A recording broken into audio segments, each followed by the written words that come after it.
In March of 2015, 68-year-old Tamara Samsonova was having renovations done to her home in St. Petersburg, Russia. A friend of hers, 79-year-old Valentina Ulanova, had heard about Tamara's renovations, and she approached her and said, "Do you want to stay with me while that's getting done?" Tamara was very thankful, immediately said yes, and as soon as she moved in, she immediately started picking up the slack by cleaning up the house and doing the dishes, and made sure she always cooked food for her friend because she wasn't able to pay rent. After a couple of weeks, the renovations on Tamara's home were complete, but Tamara didn't want to leave. She was really enjoying living with Valentina, and so she asked Valentina would it be okay if she stayed a little bit longer. Valentina was a little bit reluctant, but did ultimately say, "Okay, that's fine." A couple of months go by, and Tamara is showing no sign that she plans on leaving Valentina's home anytime soon, and Valentina is getting increasingly frustrated with that reality. Finally, in late July 2015, Valentina confronts Tamara and says, "You gotta go." And Tamara just says, "No, I'm not leaving." This causes a huge fight, but at the end of it, Tamara still doesn't leave. So for a couple of days, the women just do not speak to each other. The silence is finally broken on July 23rd when the women get into a fight about some empty cups in the sink that one of them was supposed to clean, but they didn't, and they fought about whose responsibility it was to do the dishes. And then of course the whole subject comes up again of Valentina saying, "You shouldn't even be here, you need to leave." And Tamara's like, "No, I'm not gonna leave." And so another big blowout fight happens. But at the end of this fight, Tamara finally concedes and says, "Okay, I get it, I need to leave, just give me a couple of days and I'll be out of your hair." Immediately, the tension is gone in the room, they're no longer fighting, and Valentina is happy that she's finally gonna get her apartment back, and Tamara says, "Look, I'll make us dinner tonight, I'll go out and get some food." Tamara leaves the apartment and goes to a pharmacy and gets a whole bunch of sleeping pills, and then she gets the ingredients to a particular salad that she knows Valentina really likes. She goes back, she starts making dinner, and as she's making this salad, she crushes up the sleeping pills and mixes the powder with the salad dressing and gives that to Valentina. And Valentina, who's very hungry, eats the whole salad and doesn't notice anything is wrong. As soon as Tamara was sure Valentina had eaten the entire salad, Tamara just goes up to her room and goes to bed. A couple hours later, at about 2 in the morning, she goes back down to the kitchen and she sees Valentina is passed out on the ground. Tamara goes up to her and sees that she's still breathing, which was a disappointment because she wanted her to die from taking all these sleeping pills. But it doesn't matter. She takes out her hacksaw that she had borrowed from the neighbor earlier in the day and proceeds to butcher Valentina. And she makes special care as she's cutting her into pieces to remove her lungs and not damage them, because Tamara had a taste for human lungs. It was actually her favorite food. She took Valentina's head and she put it into a big pot of water and began boiling that to eat it. The rest of her was cut up into as small of pieces as she could get them, and then wrapped in a shower curtain and placed in various bags. As Valentina's head and lungs are being cooked on the stovetop, Tamara begins making dozens of trips from the apartment, down the stairs, out the front door, all the way down to the lake that was near their property, where she would dispose of the body parts before coming back and getting more. Valentina's hips and legs were apparently too heavy to haul all the way down to the lake, so she took them to a nearby forest. Tamara's final trip sees her carrying a big silver pot, inside of which is Valentina's head, or at least whatever is left of it after Tamara was done eating most of it. 4 days later, on July 27th, a young couple that was living in the same apartment complex as Tamara and Valentina were out for a walk with their dog out near that lake. And as they're walking, their dog takes off running and stops in front of this huge bag that it's sniffing and pawing and trying to open. And the owners of the dog try to call it back, but they can't get it to get away from this bag. And so the owners walk over and they kind of poke the bag. They can see it's pretty heavy, and they open it up and they find a human torso, and it's Valentina's. When the police show up, the first thing they do is they go to Valentina's apartment, and they're surprised to find Tamara living there. They're kind of sensitive with her, and they say, "Your friend, your relative, was just found deceased, and we need to look around the apartment." Tamara was completely indifferent. She did not care. They had just discovered her body, and she didn't care that they were searching the apartment. It was like she knew someday this was going to happen.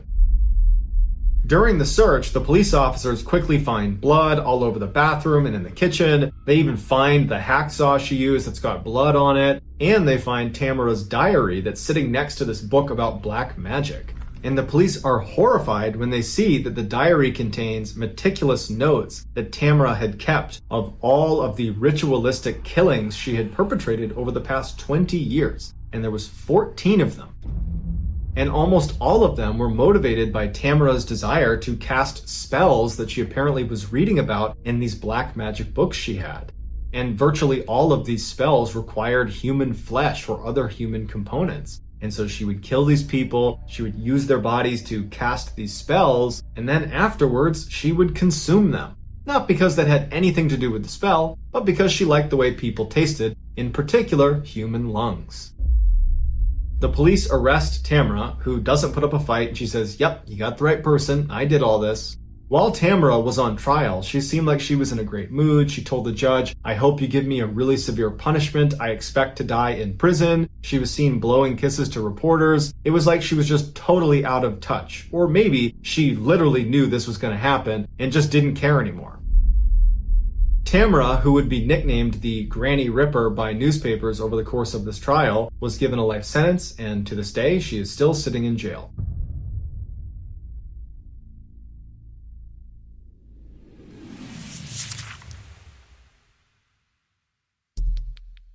Our next story is called Reign of Terror.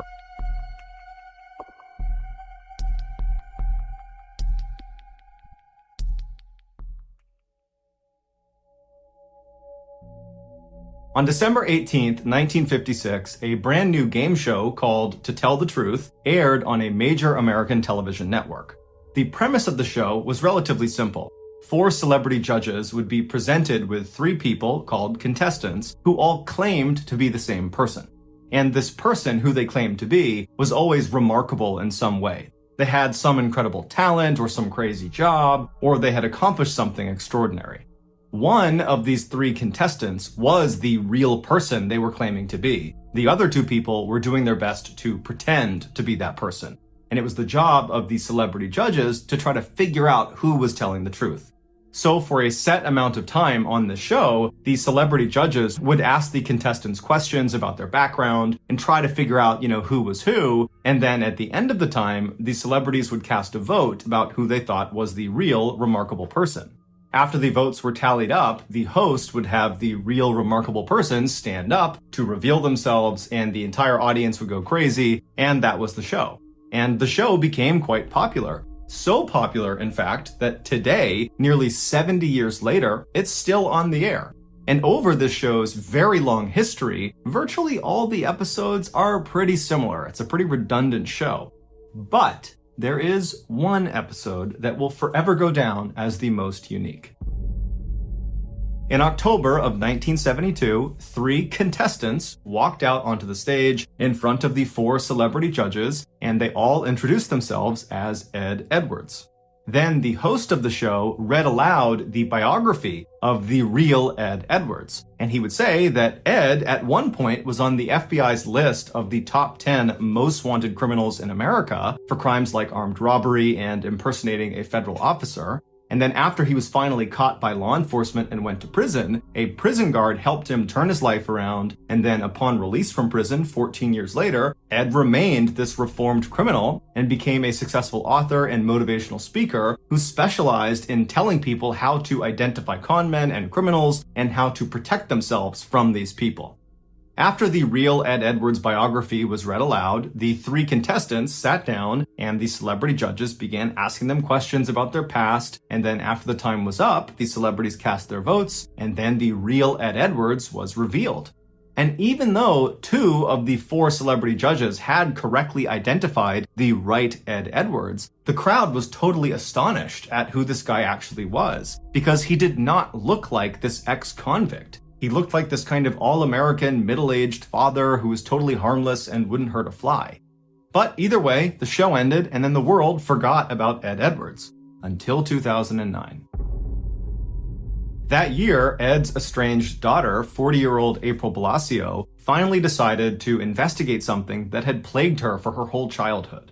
Despite her father's claims that he was this reformed criminal and this stand-up, law-abiding guy, she didn't believe it. She never believed it. She thought he had never been reformed and just was a criminal and always had been. Behind closed doors, Ed was violent and abusive, and he was a compulsive liar. She remembered in the 1970s and 80s when she was a young kid, Ed would make their family pack up and move sometimes in the middle of the night, and April always assumed it was because her dad was wrapped up in something criminal. But every time she asked him, he would say, oh, well, I was an informant when I was in jail and I snitched on some people, and some of those people figured out where we live, and so we gotta move. April knew he was lying, but there was nothing she could do, and so they just kept on moving around. But she always thought something else was going on. So in 2009, when April is now this 40-year-old woman, she's laying in bed one night and finally says, you know what, I'm just gonna start Googling some stuff. So she hops in her laptop and she starts typing in the different names of towns that she and her family lived in as a kid. And then after she'd write the name of the town, she'd write unsolved mystery or unsolved crime, and she would see if anything popped up. And so as she began looking, she found one in 1980. It was an unsolved murder in a town called Watertown, Wisconsin, that happened right around the time that her family very briefly lived in this town.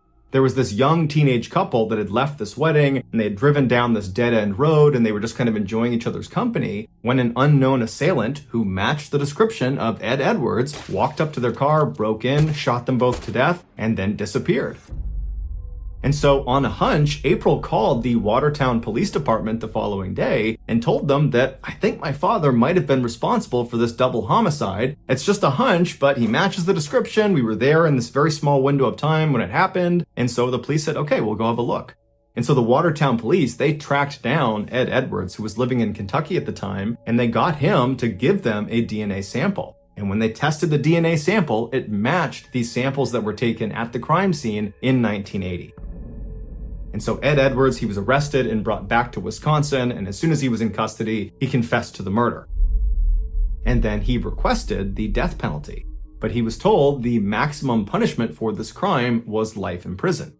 Ed didn't like this, and so he confessed to another double homicide from 1977 in Ohio, where he killed another teenage couple, thinking that would give him the death penalty. But through a loophole, they said, well, actually, that still won't get you the death penalty. You're still facing life in prison. And so frustrated, Ed revealed a third murder he had perpetrated. In 1996, he had killed his own foster son for the insurance money. And so for this crime, he was eligible for capital punishment, and so he was sentenced to death. But he would die of natural causes 2 years later in 2011 before the state could execute him. Since his death, cold case investigators and members of his own family have theorized that Ed Edwards is almost certainly responsible for more killings beyond just the 5 he happened to confess to. In fact, many people believe Ed Edwards could actually be the infamous Zodiac Killer, who's one of the nation's most notorious uncaught serial killers that killed 37 people in Northern California in the 1960s and 1970s. If this is true, then Ed Edwards did not become a killer after he was on that game show in 1972. No, when he showed up for that game show and stood in front of the audience and smiled and answered questions to the celebrity panelists, at that time, as you're watching him on TV, he would have already been a seasoned serial killer with dozens and dozens of victims. But Ed stopped confessing to murders after that third confession because he was just kind of using those murders as bargaining chips to get what he wanted, the death penalty. And once he got it, he went silent. And now that he's dead, we're never going to get another confession out of him. And there's no proof connecting him to any unsolved murder cases. And so unfortunately, it's unlikely we'll ever know the full extent of Ed's reign of terror.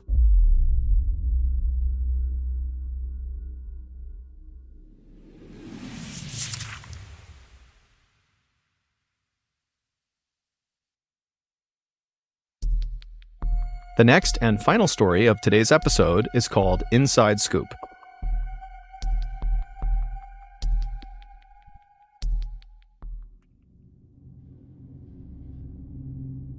In the early evening of May 7th, 2008, a 65-year-old woman named Zavana Temolkoska walked around her kitchen inside of her apartment in the little southeastern European city of Kisevo. Kisevo is a quiet place at the base of this huge mountain in northern Macedonia, and while it's totally beautiful, it's utterly remote, and basically nothing really of note happens here. Zavana cleaned houses for a living, but on this particular day, she was on a day off, and so she was just kind of hanging out at her apartment, waiting for her adult son, named Zoran, to come home. It was a beautiful, warm evening that night, and so Zavana had the windows in the kitchen open as she walked around making herself something to eat, and at some point as she was doing this, she heard her phone ring. And so she grabbed it and answered, and she heard the sound of her friend on the other line. But her friend's voice sounded strange. It was strained and very uncomfortable, and she was asking Zavana if she was paying attention to the news right now. Did she have the radio on or the TV? And Zavana was like, no, why? And the friend would tell her that all over the news right now, there was this huge, terrible traffic accident that had happened in their town, and unfortunately, Zavana's son, Zoran, who she was waiting for to come home, was apparently involved in this accident. Zavana let out a strangled cry when she heard this, and then just dropped what she was using to make food and turned and ran out the door. And when she did, her neighbor who was outside saw her emerge and yelled out to her, hey, is everything okay? And Zavana, as she literally just continued running towards the road, she basically blurted out to the neighbor that her son was hurt and she was going to the hospital. And this neighbor watched as Zavana just ran down the road, turned the corner, and disappeared. Zavana did not have a car of her own, and so literally she was going to run to the hospital to make sure her son was okay. A little while later, that same neighbor who had just watched Zavana disappear around the corner heard a knock on their door. And so the neighbor went to the door, they opened it up, and they were totally shocked at who they saw standing outside. It was Zavana's son, Zoran, who did not appear to be hurt in any way. But before the neighbor could ask any questions about this, Zoran, who looked visibly confused, said to the neighbor, hey, have you seen my mom? We were supposed to meet and have dinner together, and it's just totally unlike her to disappear without telling me where she was going. The neighbor just stared at Zoran for a second, having no idea what was going on here, and then the neighbor was like, well, wait a minute, Zoran, were you in a car accident? And Zoran's like, no, what are you talking about? And then the neighbor kind of filled Zoran in about how they had seen his mother run outside, and she had mentioned how her son had been in this car accident, and she literally ran to the hospital. Zoran was just as mystified by this as the neighbor was, and so Zoran just grabbed his phone and called the hospital to see if his mother was there. But when the hospital picked up, they would tell Zoran that his mother was not there, she had not been there all day, and two, even though they had heard reports about this car accident in town, there had not been any car accident victims brought to the hospital at all that day. And so by the end of that night, when Zoran really had no idea what had happened to his mom, where she was, or, what was going on with this car accident thing, he just did the only thing he could think to do, which was go to the police and report his mother missing. 9 days later, on May 16th, when still Zavana was missing and the police had no idea what happened to her, there were no new leads, nothing, on this day, a 56-year-old reporter named Vlado Teneski, who actually happened to live not that far away from where Zavana lived, he got a call from one of his police sources. And the source would tell him that Zavana had actually just been found, even though this was not public information, and unfortunately, Zavana was dead. Her body, which had been beaten and strangled and stabbed, had been found wrapped up in plastic and dumped in this illegal dumping area not far from the town's football stadium. The source told Vlado that when her body was searched, they discovered she still had valuables on her person, and so that kind of ruled out the possibility that this was a robbery gone wrong, which was the initial theory about what they were seeing. However, when police had done an initial probe into Zavana's life to figure out who this victim was, they discovered that she was just this poor old cleaning lady who had no enemies to speak of, and so it really just made no sense that she was the victim of such an obviously brutal and intimate murder that was not financially motivated, at least not on the surface. Vlado thanked his source for all the information and then hung up. Vlado's source had sounded really shocked by this murder as he was telling Vlado, but now, as Vlado was sitting here thinking about what he had just been told, he wasn't really shocked as much as he was suspicious.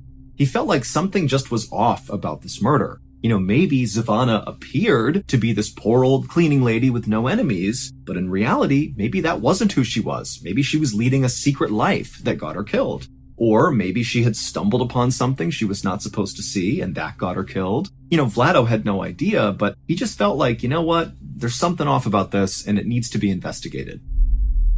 Now, Vlado had a reputation in town for being this very aggressive and kind of fearless journalist who had no problem diving headfirst into some of these really murky stories that could involve corruption or misuse of power, and he would get to the bottom of it, and he would publish these articles where he spoke really critically about the government, about police, about anybody really who was in a position of power. But as a result of conducting himself this way, over his 30-year career, Vlado had been threatened with violence many, many times for things he had written or things he was about to write. But even though Vlado knew this Zavana murder case had the potential to once again put him in hot water with the powers that be, he still felt like it was his responsibility to dive into this thing and get to the truth. So, feeling determined, Vlado grabbed his notebook and pen, and he walked out the front door of his house, and he made the several-minute-long walk over to Zavana's house. And when he got there, her son, Zoran, opened the door, and a few minutes later, Vlado and Zoran were sitting in the kitchen talking about what had happened. Zoran told Vlado all about how he came home and discovered his mom wasn't there, and then he went to the neighbor's house and they explained how, they had seen Zavana running off to the hospital to go look for Zoran, but Zoran's like, I'm not hurt, I didn't get into a car accident, what's going on here? And as Zoran spoke, Vlado took lots of notes and asked lots of follow-up questions, and by the end of this interview, when Vlado felt like he knew everything there was to know about Zavana, he felt like he actually had a pretty good working theory as to what actually happened to Zavana. And the reason he felt like his theory could be accurate had to do with what Zoran told Vlado his mother did for a living, that she was a cleaning lady. Now, it took Vlado a couple of days to put together his story. He had to go out and interview dozens more people in the neighborhood. But finally, on May 19th, so just 3 days after Zavana was found murdered, Vlado published his story in the newspaper. And the story's explosive headline read, "A Serial Killer Stalks Kosovo."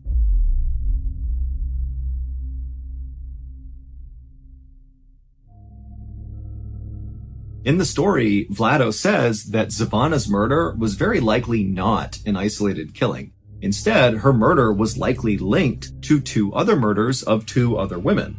And these 2 other victims looked an awful lot like Zavana, literally. They were poor, older women who were also cleaning ladies. And so that was why when Vlado was talking to Zoran and Zoran described how his mother was, what she did for work, what she looked like, that Vlado started to remember these other victims and he put it all together.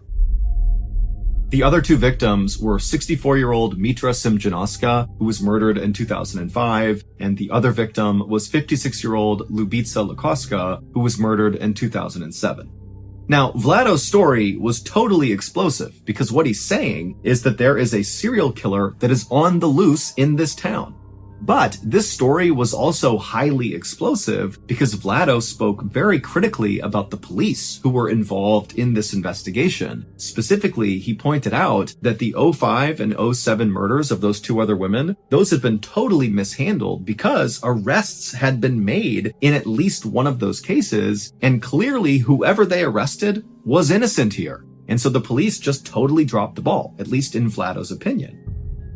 And when the police read Vlado's story, they were very upset at him because he was so critical of them. However, the police also did see that Vlado had managed to uncover a lot of new details from all of his interviews with witnesses and people in the neighborhood that did seem to paint a picture of this potentially really being a serial killer, not individual isolated killings. And so the police, based on Vlado's story, would actually begin investigating a serial killer in their midst. They linked all 3 murders, and they began basically a new investigation. However, at the same time they began this new investigation, Vlado began to notice that he was being tailed all the time by police. He would be out in town doing his job, reporting and interviewing people, and there'd just be a police officer standing somewhere in the distance watching him. But Vlado had anticipated that no matter what, he was likely going to face some sort of blowback from the police, and so he just kind of accepted that they were going to watch him and maybe try to intimidate him, but it wasn't going to bother him because he had done his job, he had reported the story the best that he could, and if they wanted to watch him from a distance, they could do that. By early June, so about 2 weeks after Zavana had been found murdered, the police, in this new serial killer investigation they were doing, had narrowed down their suspect pool, which was in the hundreds, down to just 3 people. And they felt like they were very close to making an arrest. About a month later, on June 20th, so by this point Vlado is still being trailed by police all the time, but the police have not come out publicly and said anything about the serial killer case. They're just continuing their investigation. But on this day, June 20th, Vlado's editor at the newspaper got a call from a police officer telling the editor they were about to make an arrest in the serial killer case. And as soon as their conversation ended, the editor called Vlado to tell him the news. But when he called Vlado, Vlado didn't pick up, which was very unusual. Vlado always answered his calls. And the editor was also thinking to himself how strange it was that this officer had contacted him and not Vlado. Like, why aren't you going to the guy writing the stories and telling him about this new development? Why are you coming to me?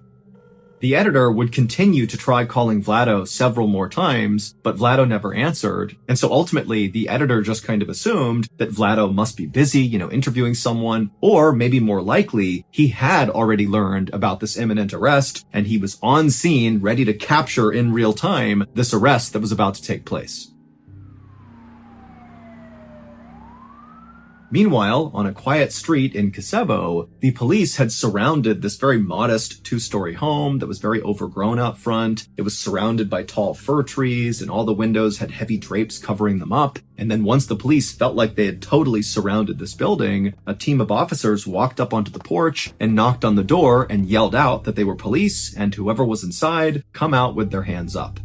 And for a moment, it was just silent and tense. And then the police on the porch heard footsteps inside the house. They had their guns ready to go. And then the door slowly opened up. And this man, who seemed very unthreatening and kind of confused, stepped out onto the porch. And the police immediately arrested him and took him away. A few minutes later, back at the newspaper headquarters, Vlado's editor got another phone call. And when he answered, it was the same police officer who had called before to warn him about this upcoming arrest. Except this time, the officer was calling to say the arrest had been made, they had caught their serial killer, and then he told the editor the name of the person they arrested. And when the editor heard the name, he dropped the phone in shock. The serial killer was Vlado. It would turn out that Vlado appeared very professional and calm on the outside, but inside, he was full of rage, specifically at his mother, who he viewed as this terrible, cruel person. And after she died in 2002, Vlado became obsessed with this idea of getting revenge on his deceased mother. And the way he decided he would do that would be by killing random women who just kind of looked and seemed an awful lot like his mother. I.e., they were poor, older, and cleaning ladies. His three victims, Mitra in 2005, Lubitsa in 2007, and Zvana in 2008, had all personally known Vlado's mother. And so Vlado had actually used that connection to gain each of his victims' trust, and then once he had their trust, he would lure them away to strangle, stab, and beat them to death. In Vlado's explosive newspaper story, he lied about a whole bunch of things just to throw the police off. Like, for example, he made up that he spoke to a witness who claimed to have seen Zvana get into a car with two men right before she vanished. Vlado did not see that. That was just a total lie designed to confuse the police. Vlado had also been the one to plant that story on the radio about Zvana's son, Zoran, being in this terrible accident. That had caused Zvana to run out of her house and be vulnerable to be scooped up and killed, which is exactly what Vlado wanted. He had called the radio station and told them about this accident, and because he had previously worked for that radio station, they believed him without doing any fact-checking and broadcast the story. And so really that whole radio broadcast was just a very intentional trap by Vlado to kill Zvana. But what ultimately got Vlado caught was in the article he wrote, he left in some really specific details that the police had not revealed to the public. And so basically by including these in the story, it meant Vlado had an inside scoop into what was really going on. Like, for example, Vlado said that all three of these women who had been killed by the serial killer had been strangled to death by telephone cords that were left at the scene. But again, the police had not revealed that to the public, and so when they read the story, they actually became very suspicious of Vlado and thought he could be involved in these murders. And so when Vlado felt like the police were trailing him just to intimidate him, in reality, the police were trailing Vlado because they thought he could be the murderer, and eventually, when they got a DNA sample from Vlado, it was confirmed that their suspicions were right. He was the killer. After Vlado's arrest, he was immediately charged with 2 of the 3 murders, and the police were getting ready to charge him with the 3rd, and they were even looking at a 4th victim, potentially, that maybe Vlado had killed as well, but they weren't entirely sure yet. But on June 23rd, so just 3 days after Vlado's arrest, he died in jail in a way that really didn't make any sense. Vlado had drowned in a small bucket of water inside of his jail cell, while there were 3 other people inside of that jail cell with him who all said they didn't notice it happening. Officially, Vlado's death was ruled a suicide, and after his death, all of the murder investigations were closed.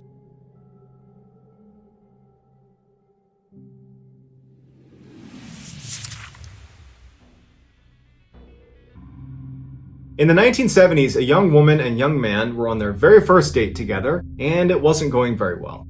It wasn't going badly, it was just really, really awkward. They just were not meshing at all. And so as they're getting ready to leave and retire for the night, the guy is thinking to himself, I have nothing to lose here, we're probably not gonna go on a second date. And he says to the woman, hey, do you wanna not go home right now and actually come on a hike with me? And he goes, I know this sounds like a terrible idea, but hear me out.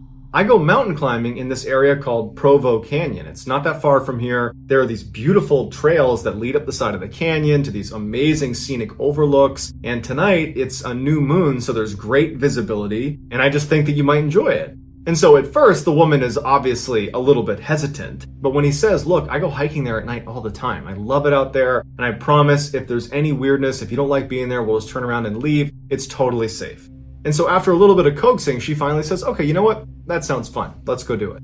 And so their date that had been really awkward suddenly became really exciting. And the 2 of them were kind of like thrilled, like, wow, look at us making our way up for a nighttime hike through Provo Canyon. And so they arrive at the mouth of this canyon, and they're both obviously excited, and they hop out and they start walking up this trail that brings them into a heavily forested section of the canyon. Now, to this point, the guy felt like this was a really great idea. He really had gone hiking here a bunch, and he really did know the area well. But as the trail brought them into the forested area, the guy remembers feeling this overwhelming sense of dread. He didn't know why, it was just like an overwhelming sense of anxiety that something bad was going to happen to them.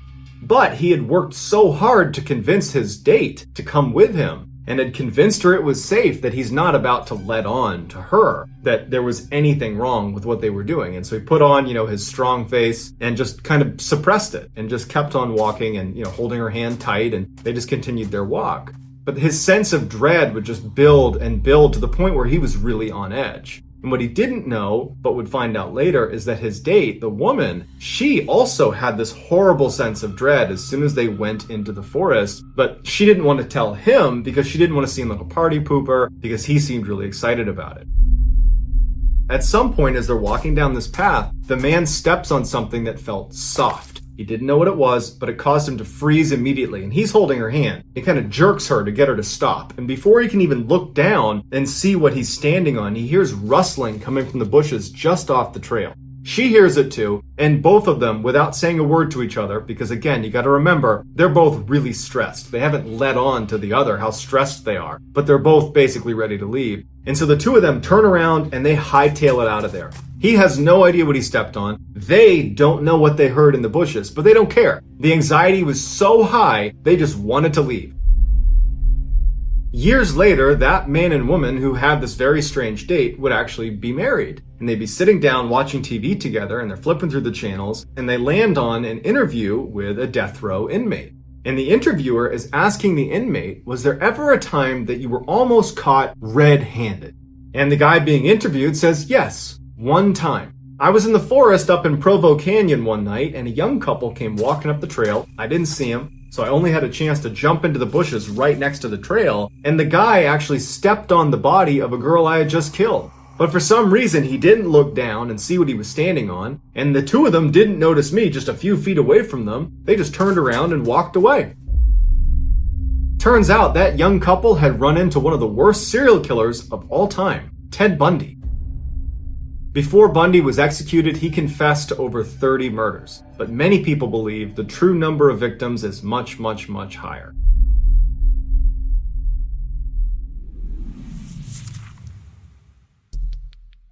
Our next story is called Parents Know Best.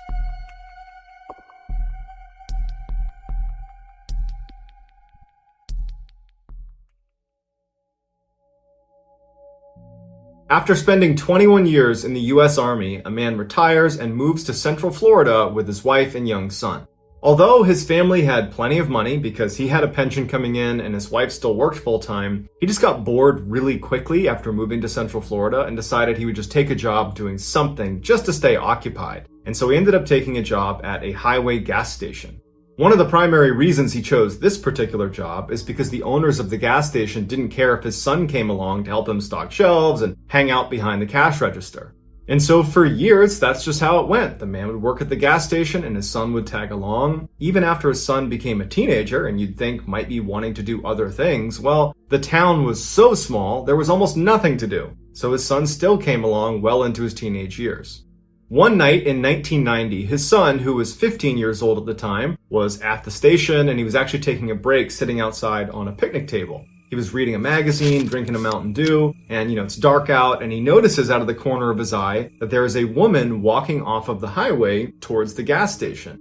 It was a very quiet night at the time, so there's no cars getting gas, there's nobody there, and there's not really anybody even driving on the highway, and so that's why she really stood out to him. And he turns and he notices her and he thinks to himself, no one ever walks to our gas station. We're on a highway. Everybody drives here. So she must have broken down and she must be coming here to try to use our phone to call a tow truck or something like that. So the woman is walking across the lot, coming closer and closer to the gas station, and the boy at this point has turned his attention back to his magazine, but he would say later that he kept looking up and keeping an eye on her because there was something off about her.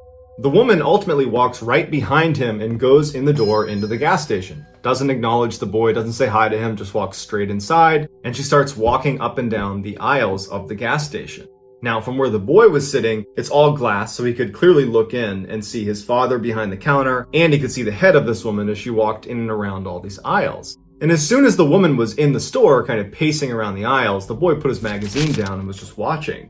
And he noticed that she was not really shopping. She was just looking down for a few seconds, wouldn't pick anything up, so she wasn't buying anything. And she would look up at the counter where his father was, and she would just stare at him, and then she'd look back down at what she was doing, and she would go through all the aisles. And at some point, the woman just kind of abandons this phony, I'm pretending to shop routine, and just walks up to the counter. Now, nobody else is in the store, there's nobody else coming in, and so the boy could actually fairly clearly hear what she was saying to his father. And she told his father that she had broken down and she needed a ride and could he drive her to Ocala, which was the next big town north of this gas station.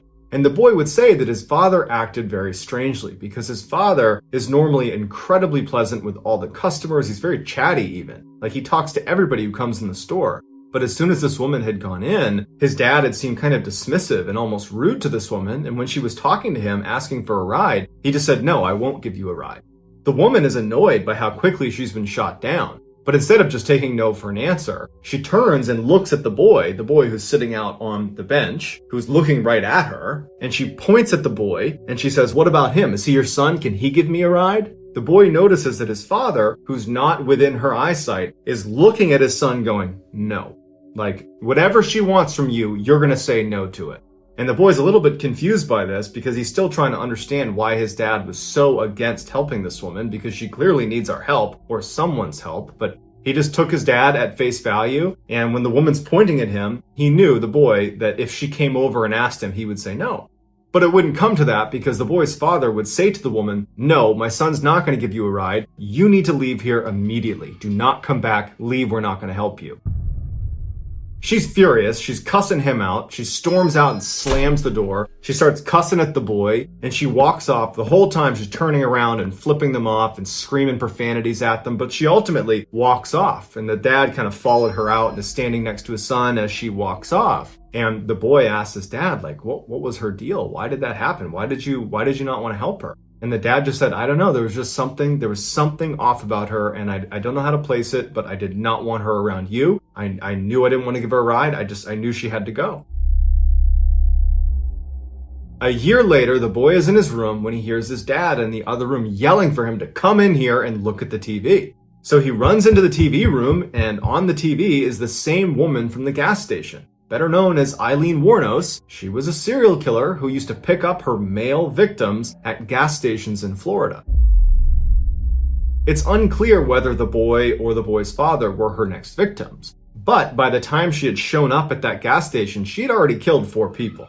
And following that interaction with them at the gas station, she had gone on to kill 3 more people, including someone in Ocala, Florida, which was the town she had asked them to give her a ride to.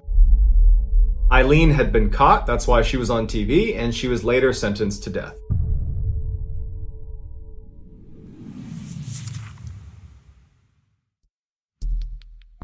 The next and final story of today's episode is called That'll Do, Pig.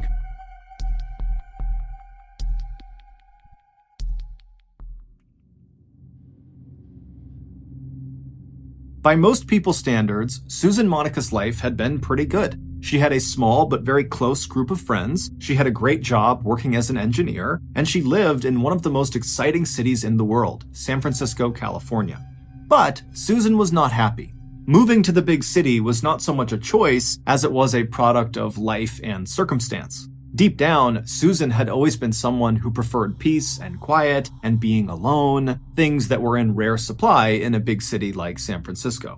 Many nights after work, Susan would come home to her apartment and she would sit there and dream about moving away from the city and living off the grid somewhere on a farm, raise her own food and be totally self-sufficient, away from everybody else in the world.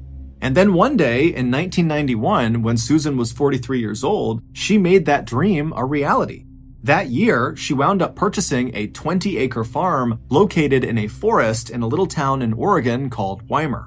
However, this farm was really not a farm. There was nothing on it. There was no house for Susan to live in, there was no barn for her animals or tools, there was no running water, no electricity, no septic system. It was just pure Oregonian wilderness. But to Susan, it was perfect.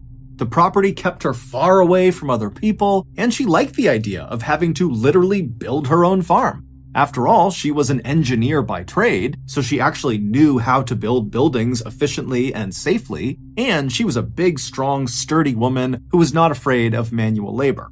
So, when Susan finally arrived in Weimar and made her way up the winding dirt road through the forest and arrived in front of her property and looked out at the vast, rugged landscape for the first time, she was filled with a rush of excitement. Even though there was nothing on her 20 acres, it already felt like home. Over the next several months, Susan would transform these 20 acres into a neat little farm, complete with a big barn and a shack for her to live in and a few animal pens for livestock. However, after the farm was built, Susan realized that building the farm was actually not the hard part. The hard part was maintaining the farm, going out there every day and doing all of her chores, feeding all the animals and doing all the different projects she had in mind. It was exhausting. And so not long after the farm was complete, Susan realized that as much as she wanted to be totally alone out there, she had to set that aside and hire some help. And so Susan printed out all of these help wanted flyers and put them all over town in Weimar, and before long, people began making their way up to her property to inquire about the role. Most of these applicants were people who struggled to find work elsewhere, either because they lived a sort of transient lifestyle, bouncing around from place to place so no one was ready to hire them long term, or because they had a criminal record and just straight up could not get a job.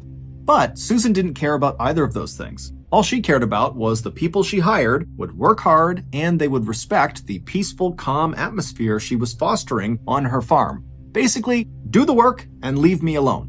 And over the next 20 years, Susan would find dozens of people who were able to do just that. Most of them would work for Susan only for a short period of time. Others would stick around for a little bit longer, but eventually all of Susan's workers kind of rotated pretty quickly and moved on to other things. And when that happened, Susan would simply put up more help wanted flyers in town and hire more people. And in all the 20 years that Susan had been hiring these temporary workers at her farm, after they did move on and went somewhere else, Susan never heard about them again. However, that was about to change. On January 1st, 2014, Susan, who was 66 years old by this point, was outside of her shack out on her driveway when she happened to look up and see a car coming up her road. Now remember, she lives in the middle of nowhere. No one comes out to see her, so this is a very rare event. And so Susan is totally keyed in on this car. And this car, they pull into her driveway, and then out of the car popped 3 young people. It was 2 young men and 1 young woman. And before Susan could even ask them who they were or why they were here, they were telling her. They said they were looking for their father, Robert Haney, who at one point had told them he was working on Susan's farm in exchange for a little cash, and also Susan was letting him park his camper on her property, and he was living in that camper. The kids said their father always checked in with them at least once every couple of months, but they had just gone this really long stretch without hearing from him, and since he didn't have a cell phone and no permanent address, they had no real way of getting in touch with him, and so they were out there looking for him to make sure he was okay. And so they asked Susan, "Do you remember our dad, Robert? And if so, do you know where he is?" Even though this whole situation was totally surprising for Susan, because she almost never got visitors, so that alone was kind of jarring for her. But when she heard the kids say their dad's name, Robert Haney, she immediately knew who that was. Susan told them that she had hired their father the previous spring to help build a structure on her farm. And initially, Robert was really nice to have around the farm. He worked really hard, he kept to himself, he was quiet, and he had a dog that was really friendly and loving. But in August of the previous year, so 5 months into Robert's employment on Susan's farm, Susan would tell them that their dad totally changed. He started drinking really heavily and not really working very much, and spending a lot of the day just kind of ranting and raving outside of his camper about how he wanted to exact his revenge on someone. Susan would eventually find out that what Robert was talking about is apparently one of his kids had been assaulted, and he felt very guilty that he had not been there to protect his child. And so the way Robert was handling this guilt was by drinking and thinking about getting his revenge on the attacker. Now, while Susan did understand why Robert felt the way he did and why he was kind of acting the way he was, it didn't change the fact that Robert's behavior had become very disruptive on her farm, and the one thing Susan really wanted was peace and quiet. And so she decided she would have to go confront Robert about his behavior and potentially fire him if he couldn't find a way to calm down. But before Susan ever had to do that, Robert one day just walked right up to her shack, he handed her an envelope filled with cash, and he asked Susan if she wouldn't mind looking after his dog for a while. And Susan was so taken aback by his complete change in behavior and this request that she just took the envelope and said, "Okay, I'll look after your dog." And then Robert nodded as thank you, he turned around, and he walked away from her. And then a few moments later, Susan's standing there with the envelope in hand, watching as Robert is climbing into some white car that had just pulled up in front of the property. She didn't know who was in the car with him, and then the car turned around and drove out of sight. Susan told the kids that that had happened back in September, so about 4 months ago, and since he left, she had not heard from him, despite the fact she still had his dog, and she told the kids that a lot of Robert's stuff was still in his camper. Susan brought the kids over to the side of her property where Robert's camper was, and when they went inside, sure enough, all their father's things were all over the place, but the one item that immediately stood out to them was their father's tool belt. They knew their father was a traveling handyman, that was how he made his living, and so it begged the question, why would he leave his tool belt here if he knew he was going to be gone for several months potentially? It didn't make any sense. After leaving Robert's camper, the kids thanked Susan and asked her to please be in touch if she learned anything else about their dad, and she said she would. And then the kids got back in their car, and they began driving south towards the Jackson County Sheriff's Office. When they got there, they asked to file a missing person report for their dad. However, they learned very quickly that it was going to be very challenging to locate their dad, because their dad lived this transient lifestyle with no cell phone, he had no permanent address, he had nothing that could really be traced. But the investigators agreed with Robert's children that their dad's absence was a big concern, given the fact that his last interactions with Susan had consisted of him drinking very heavily and talking about going and getting his revenge on his child's attacker. And so the sheriff and the deputies were very concerned that that was exactly what Robert had done. He had gone out and potentially murdered someone and now was in hiding.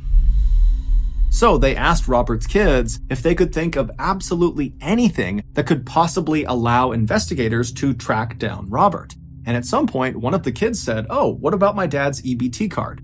EBT cards, or electronic benefit transfer cards, are like debit cards for state welfare services. You can use the cards to buy things like groceries, and the cards are definitely traceable. A few days later, when Robert's EBT card trace came back, investigators saw the card had been used just 1 month earlier in a Walmart located about 30 minutes southwest of Susan's farm. Now, this trace obviously didn't tell investigators where Robert was right now or what kind of condition Robert was in, but they had no other leads to operate on, so they decided they would go to the Walmart and see what they could find. When they got there, the investigators were led to the back room of the building where they were able to review the security footage from the previous month when Robert was supposedly there with his EBT card. But after reviewing hours and hours and hours of footage, the investigators never saw Robert on camera.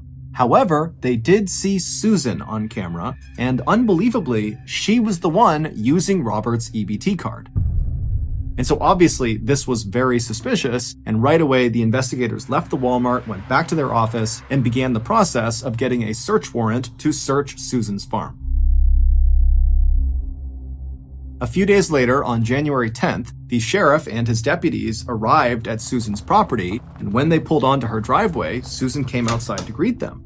When she asked them, what's going on, they told her, hey, we're here to search your property in connection with Robert Haney's disappearance. And before Susan could ask any more questions, the sheriff said to her, hold on, just turn around, let's go back inside, I need to talk to you privately. And so Susan, who was very shocked by this, just said, okay, and she turned around and led the sheriff into her house while the other deputies fanned out across the property to begin this big search. Once inside of Susan's house, they sat down in her kitchen, and right away the sheriff says to Susan, okay, I have you on camera using Robert's EBT card. I know you stole it, so you need to tell me where Robert is right now or it's going to get a whole lot worse for you. And as soon as he said this, Susan's look of shock on her face quickly turned into a look of kind of relief. It was like suddenly she understood what was going on here. And she says to the sheriff, no, I didn't steal his EBT card. He gave it to me along with an envelope full of cash when he left 4 months ago, and he told me to use it to buy dog food for his dog that I'm looking after. And since Robert had been gone for all these months, she had run out of cash to pay for the dog food and now was using the EBT card.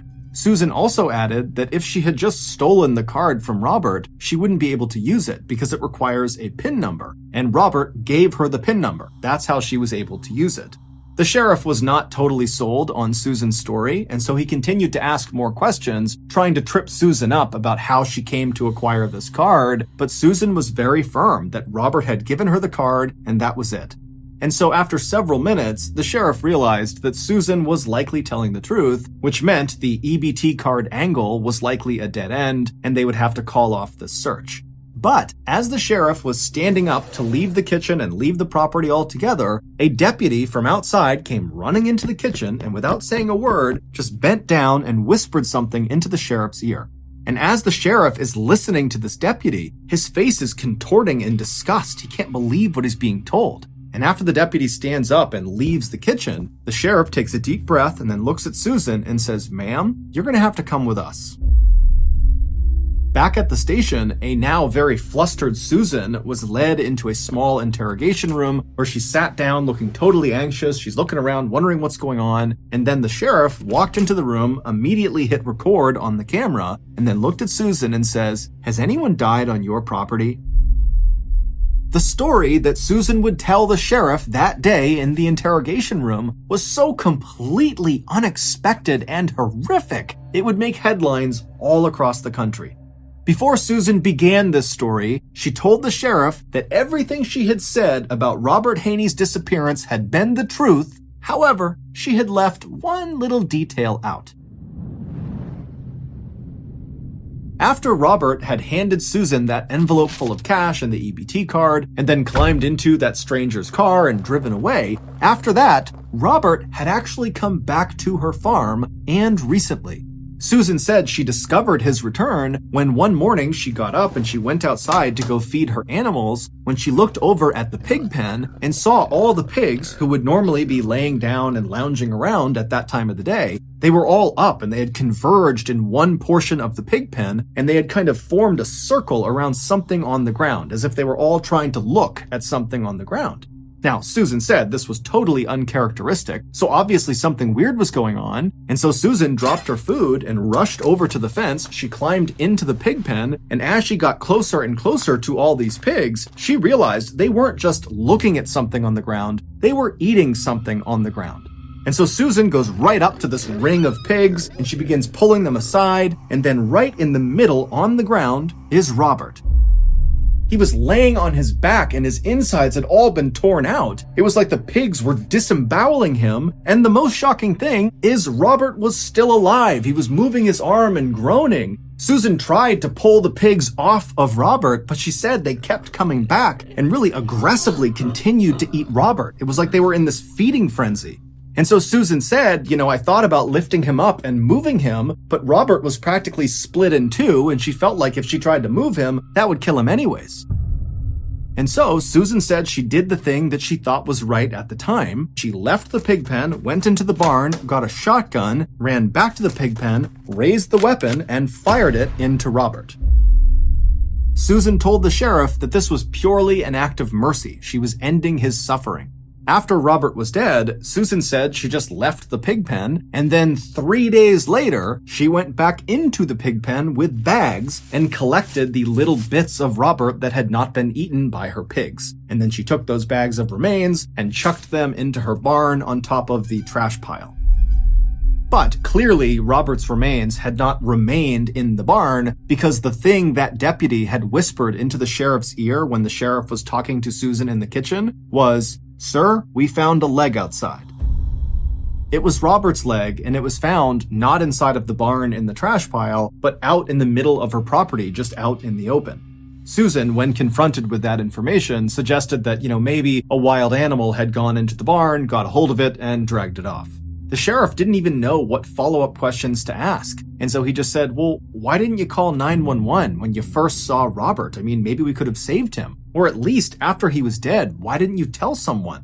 Susan would say that the reason she didn't tell anyone is she was afraid that if word got out about what her pigs had done, then her pigs would be euthanized and she would lose a major revenue stream because she sold her pigs' meat in town. And she said even if her pigs were not euthanized, she was worried people in town would not want to buy her pigs' meat after they learned her pigs were attacking and eating humans. Susan would tell the sheriff exactly where they could find the bags that contained Robert's remains, and she even said she would take a polygraph test to show she was now telling the whole truth. But when she actually sat down to take the polygraph test, she kept fidgeting and coughing and doing these really dramatic sighs, and it was causing the test operator to get really inaccurate readings. And so when this first polygraph test was over, the results were inconclusive. And so the investigators made Susan take another test, but again, she continued to fidget and yawn. And so finally, the investigators in the room watching this happen just called off the test. And when they did, they said to Susan, hey, we're going to search your farm, and if there is anything on your farm that you have not told us about, you're going to be in serious trouble because we're going to find it. At this point, Susan kind of stopped fidgeting, and she looked up at the investigators, and after a long pause, she reached out across the table and grabbed a piece of paper and a pen. She pulled it back, and she began drawing something. And after a few seconds, it became pretty clear she was drawing a map of her farm. And after the map was all drawn out, she drew a big X in the middle of it, and then slid the map back across the table to the investigators, and she said, if you go to that X, you'll find Stephen. And the investigators are like, who's Stephen? We're talking about Robert. What are you talking about? Well, it would turn out Robert was not the only farmhand to die on Susan's property. In 2012, about a year before Susan hired Robert, she hired another man named Stephen Delicino. And according to Susan, Stephen was a lot like Robert. He was really easy to get along with, he was quiet, he worked hard, but at some point, Susan said they had a big falling out. Susan said she started to suspect that Stephen was stealing her guns in her barn, and so she went to confront him. And during this confrontation, they got into this big fight, and Susan said she didn't really remember all the details of what happened next, but at some point during this fight, a gun went off, and then Stephen fell to the ground in the middle of the pig pen with his head bleeding, and all of Susan's pigs suddenly swarmed him and began eating him. The stunned investigators again asked Susan, okay, if that really happened the way you said it did, why didn't you call 911 if this was like an accident? And Susan would say, again, that her big fear was her pigs would either be euthanized or word would get out that her pigs were eating people, and the people in town would not want to buy her pig's meat because of that. In the end, as far-fetched as Susan's stories were about what happened to Robert Haney and Stephen Delacino, there was never any evidence that actually contradicted her claims. And so as a result, when Susan went on trial for murdering Robert and Stephen, it came down to whether or not the jury believed Susan. And they didn't. Not at all.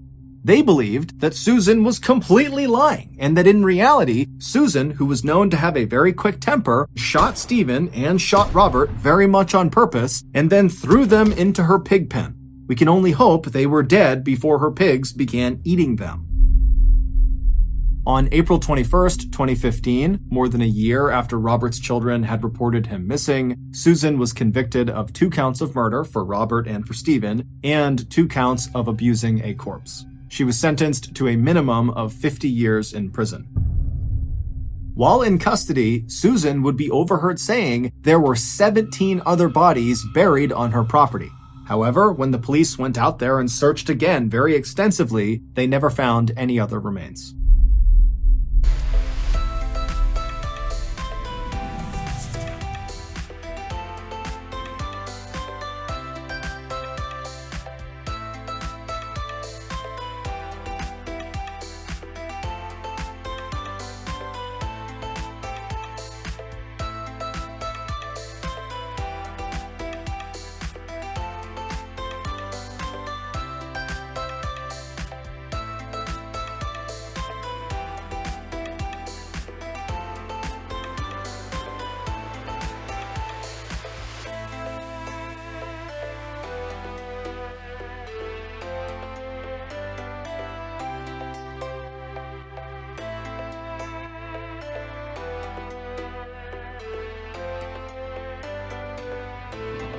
Thank you for listening to the MrBallen podcast. If you got something out of this episode and you haven't done this already, please offer to make the Amazon Music follow button a cup of coffee, but be sure it's full of coffee grounds.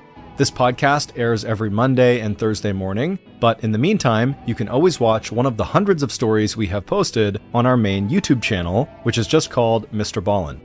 We have a registered 501c3 charitable organization called the MrBallen Foundation that honors and supports victims of violent crime as well as their families. Monthly donors to the MrBallen Foundation Honor Them Society will receive free gifts and exclusive invites to special live events. Go to mrballen.foundation and click Get Involved to join the Honor Them Society today. If you want to get in touch with me, please follow me on any major social media platform and then send me a direct message. My username is just @MrBallen, and I really do read the majority of my DMs. If you want to check out our merch, join our Discord server, or just see what's going on at Ballen Studios, head on over to our brand new website, ballenstudios.com. So that's going to do it. I really appreciate your support. Until next time,